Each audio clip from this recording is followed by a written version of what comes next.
And welcome back to my pharmacology overview series. I'm Kajal and I'm so glad you are joining me today. In our latest episode, we started exploring CNS agent, what is central nervous system agent. Specifically, we covered CNS stimulants and we begin with the psychomotor stimulant group. We discussed two important drugs from the amphetamine group, amphetamine sulfate and dextroamphetamine. Now, in our today episode, we are continuing from there.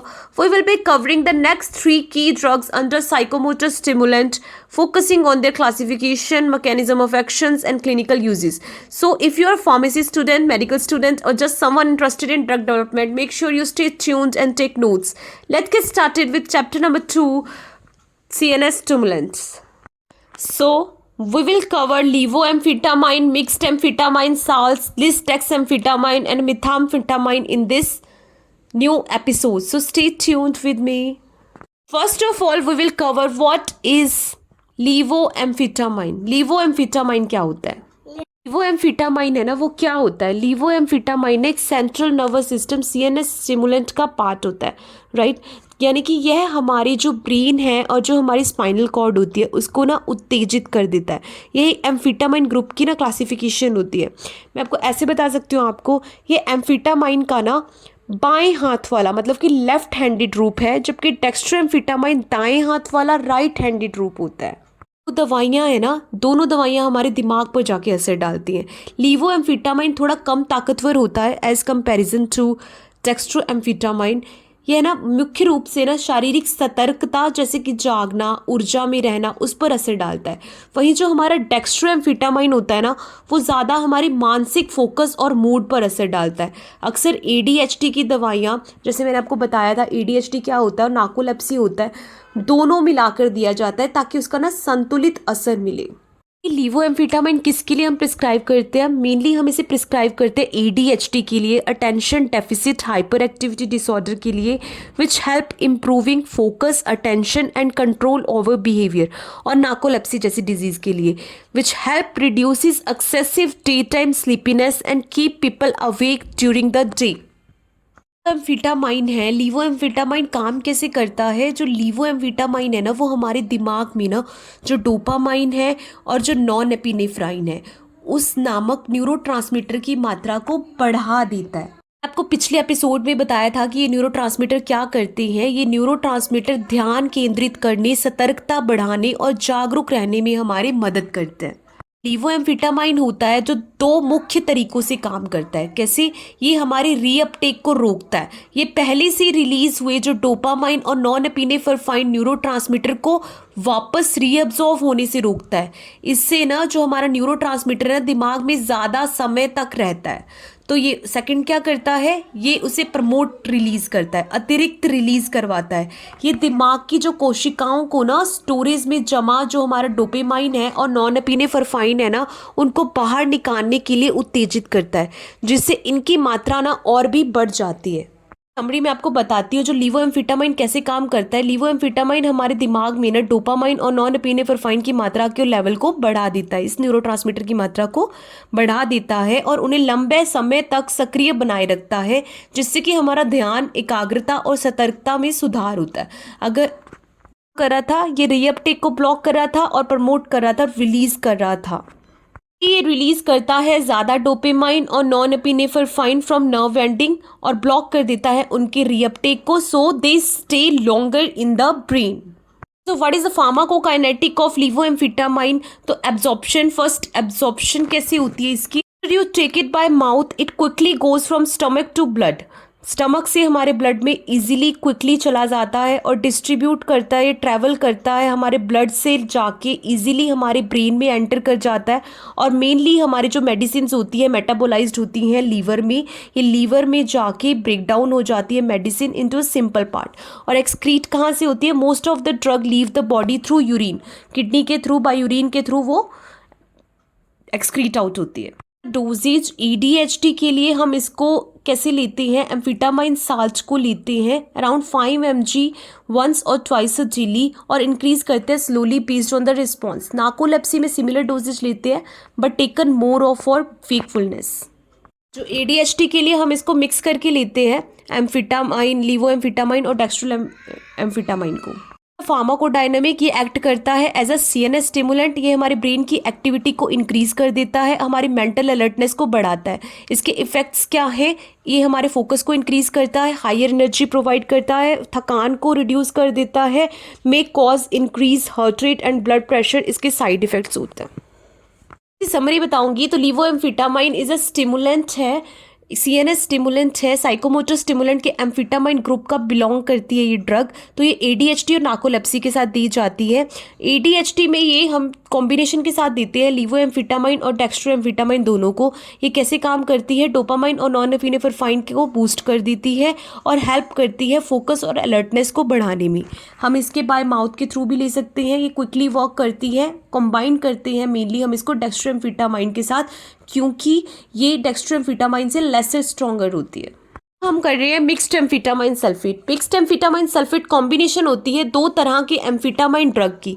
एक तो डेक्स्ट्रोएम्फिटामाइन जो कि बहुत ही strong stimulant है, दूसरा लीवोएम्फिटामाइन जो कि milder stimulant होता है। एम्फिटामाइन सल्फसॉल्स कैसे काम करती हैं? ये जो मेडिसिन होती है ना, ये हमारे दिमाग में दो इम्पॉर्टेंट न्यूरोट्रांसमीटर को बढ़ा देती है, एक तो डोपामाइन और नॉरएपिनेफ्राइन। ये दोनों जो न्यूरोट्रांसमीटर होते हैं हमारे ध्यान केंद्रित करने, सतर्क रहने और जागरूक महसूस करने में मदद करते हैं।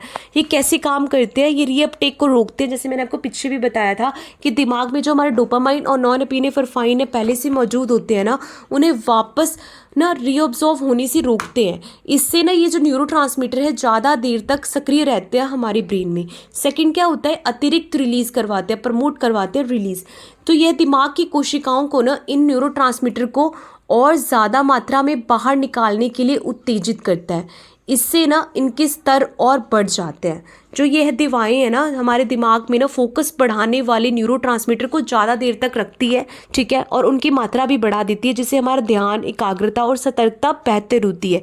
और हम इसको ADHD के लिए और नार्कोलेप्सी जैसी डिजीज़ के लिए प्रिस्क्राइब करते हैं।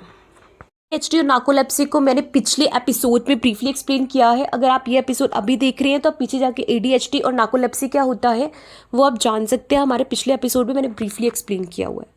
जानते हैं what are the ADME for mixed amphetamine sulphate absorption. ये हमारे माउथ के थ्रू हम लेते हैं, ये पेट से अच्छे से अवशोषित हो जाती है। डिस्ट्रीब्यूट, ये हमारे खून के ज़रिए पूरे शरीर में फैल जाती है और जल्दी से हमारे दिमाग पे पहुंच जाती है। और मेनली जो दवाइयाँ होती है वो मेटाबोलाइज लीवर के थ्रू ही होती है। ये दवा ज़्यादातर लीवर में जाके टूटती है और इसका कुछ भाग ना एक्टिव और कुछ इनएक्टिव बनते हैं। Excrete out by through urine के थ्रू से बाहर निकल जाती है। इसका प्रभाव शुरू होने का समय 30 से 60 मिनट में असर इसका शुरू हो जाता है। इमीडिएट रिलीज 4 से 6 घंटे तक असर रहता है और इसका एक्सटेंडेड रिलीज का असर 12 घंटे तक असर रहता है। फार्माकोडायनामिक, ये कैसे काम करती है? ये फोकस और मेंटल अलर्टनेस को इंक्रीज कर देती है, थकान को रिड्यूस करती है और ड्राउजीनेस को रिड्यूस करती है, एनर्जी लेवल को बूस्ट कर देती है।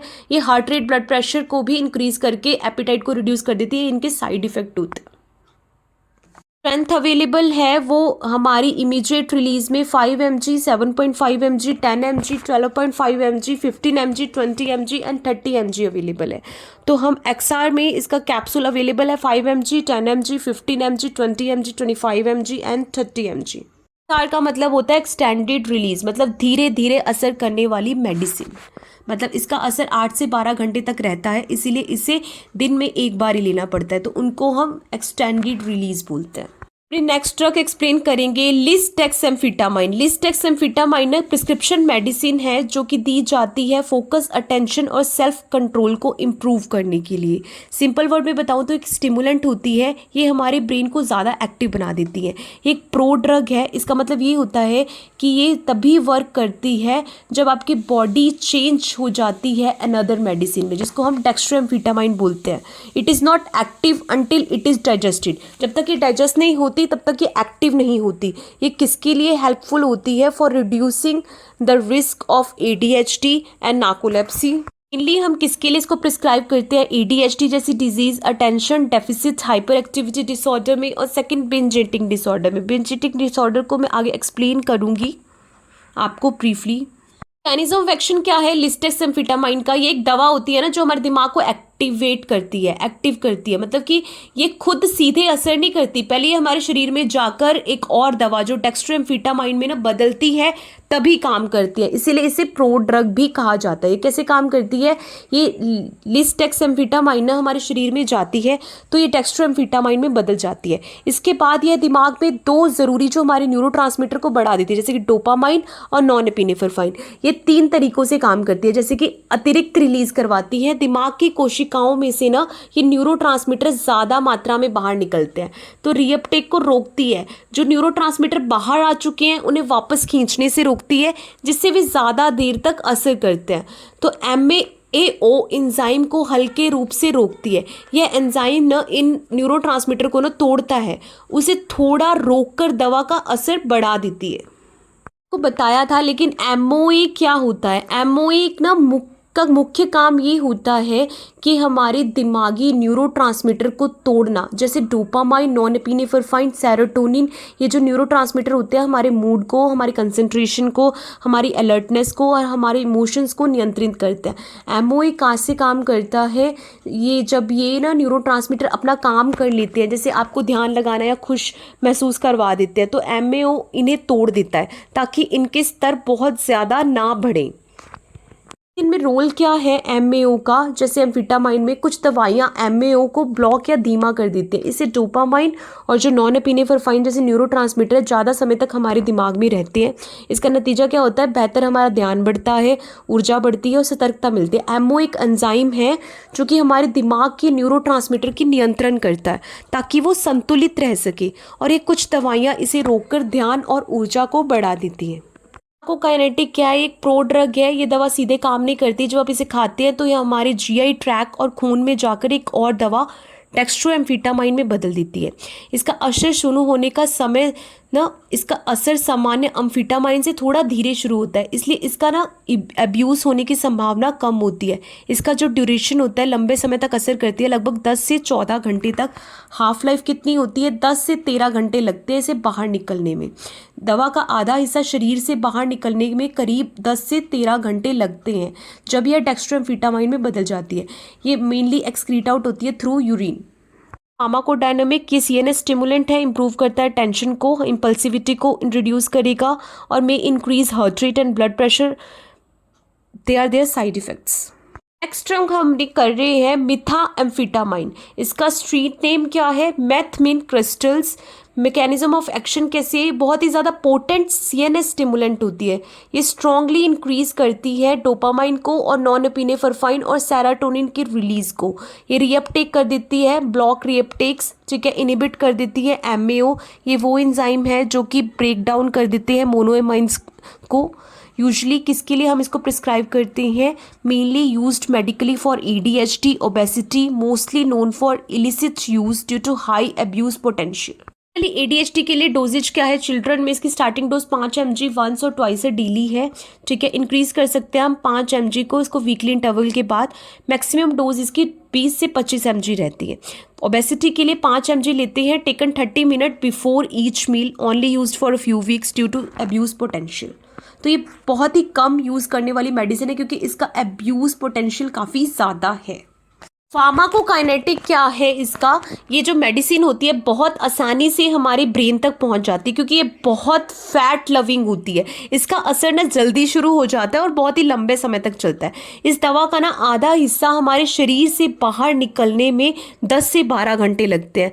यह दवा हमारे लीवर में जाके टूटती है, फिर यूरिन के जरिए ना शरीर से बाहर निकल जाती है। फार्माकोडायनामिक क्या है इसकी, ये जो मेडिसिन होती है हमारे ब्रेन को बहुत ज़ोर से सक्रिय मतलब स्टिमुलेट करती है। इससे आपको यूफोरिया मतलब खुशी, आपकी ऊर्जा बढ़ती है और जागरूकता अलर्टनेस महसूस होती है। लंबे समय तक इस्तेमाल करने से दिमाग को न्यूरोटॉक्सिसिटी हो सकती है बिकॉज इसका पोटेंशियल अब्यूज़ है।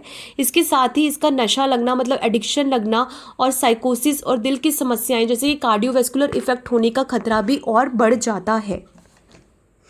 यह दवा ना जल्दी और लंबे समय तक असर करती है, दिमाग में बहुत एक्टिव बनाती है, लेकिन लंबे समय तक लेने पर ना इसका नुकसान है और ये खतरा भी होता है।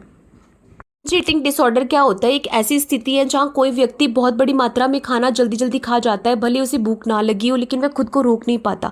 खाने के बाद अक्सर दोष महसूस करता है, गिल्ट महसूस करता है, शर्मिंदगी या तनाव भी होता है। मुख्य लक्षण इसके होते हैं बहुत तेजी से खाना खाना, तब तक खाना जब तक पेट बहुत भरा हुआ महसूस ना हो, शर्म की वजह से अकेले खाना, खाने के बाद उदास या परेशान महसूस करना। यह आदत कम से कम हफ्ते में एक बार और लगातार 3 महीने से ज़्यादा हो रही है तो इसका कारण होता है टेंशन या भावनात्मक दिक्कतें, डाइटिंग करना, दिमाग के जो न्यूरोट्रांसमीटर डोपामाइन का असंतुलित होना। इलाज क्या है? थेरेपी ले सकते हैं, कॉग्निटिव बिहेवियरल थेरेपी, दवाइयाँ जैसे लिस्डेक्सएम्फेटामाइन FDA अप्रूव है, मिथाम्फेटामाइन और mixed amphetamine sulphate. Next disease is obesity. Obesity का मतलब है शरीर में ज़्यादा फैट या वजन होना। मतलब भारत में ना धीरे धीरे ज़्यादा लोग मोटापे की समस्या से जूझ रहे हैं, क्योंकि हम ज़्यादा तला भुना और जंक फूड खाते हैं और कम शारीरिक गतिविधि करते हैं। तो ये क्या होता है, जब हम जितनी कैलोरी खाते हैं उससे ज़्यादा ऊर्जा खर्च नहीं करते, तो वही बची हुई ऊर्जा हमारे शरीर में फैट के रूप में जमा हो जाती है और वजन बढ़ता है। मोटापे के खतरे के कारण डायबिटीज़, हार्ट अटैक की बीमारी, ब्लड प्रेशर और कई और समस्याएं लग जाती हैं। इससे कैसे बचें? हेल्दी खाना खाएं, रोज़ थोड़ी एक्सरसाइज करें, जंक फूड और मीठी चीज़ों से बचें। मोटापा मतलब शरीर में ज़्यादा फैट होना, जो सेहत के लिए नुकसानदायक हो सकता है। स्वस्थ जीवन शैली में इसे रोका जा सकता है। कॉजेज़ तो वही हैं, तला भुना खाने की वजह से, ओवर रिएक्टिंग खाने की वजह से, हाई कैलोरी खाना, lack of physical activity, medical and genetic factor, hormonal imbalance, certain medication. So what are the treatment option for obesity? Healthy diets लेना, रेगुलर एक्सरसाइज करना, कम से कम 30 मिनट एक्सरसाइज तो हमें डेली करनी चाहिए। हमारे जीवन शैली में बदलाव, लाइफस्टाइल चेंजेस की ज़रूरत है। मेडिकल एडवाइस, रेगुलर एक्सरसाइज करना, हेल्दी डाइट लेना, फल सब्जियां, दाल, हरी सब्जियां खाना और अपनी डाइट में शामिल करना। तला भुना, मिठाई, ज़्यादा तेल वाला खाना नहीं खाना, कम खाना। 30 मिनट की एक्सरसाइज करना, इससे कैलोरी बर्न होती है और वजन भी कम होता है। लाइफस्टाइल चेंज करना, ज़्यादा देर तक टीवी या मोबाइल पर ना बैठे, नींद पूरी करें, तनाव कम, क्योंकि तनाव से भी मोटापे का कारण होता है। तो मोटापे का इलाज धीरे धीरे होता है, इसके लिए धैर्य रखिए और लगातार सही तरीके से प्रयास करें। मैंने आज आपको एम्फीटामाइन ग्रुप के जो बच्चे हुए हमारे 3 ड्रग्स थे, हमने उसको भी एक्सप्लेन किया। लिस्डेक्सएम्फेटामाइन, मिक्स्ड एम्फेटामाइन सल्फेट और मिथाम एम्फेटामाइन। तो होपफुली आपको रिमेंबर हो गए होंगे जो भी हमने पीछे अपने क्लासिफिकेशन किए थे साइकोमोटर स्टिमुलेंट भी एम्फेटामाइन ग्रुप के। कौन कौन सी ड्रग की थी? एम्फेटामाइन सल्फेट एंड डेक्स्ट्रोएम्फेटामाइन हमने पीछे किया था, और अभी हमने मिथाम एम्फेटामाइन, लिस्डेक्सएम्फेटामाइन और मिक्स्ड एम्फेटामाइन सल्फेट आज हमने एक्सप्लेन किए हैं। नेक्स्ट एपिसोड में हम एक्सप्लेन करेंगे मिथाइलफेनिडेट ग्रुप।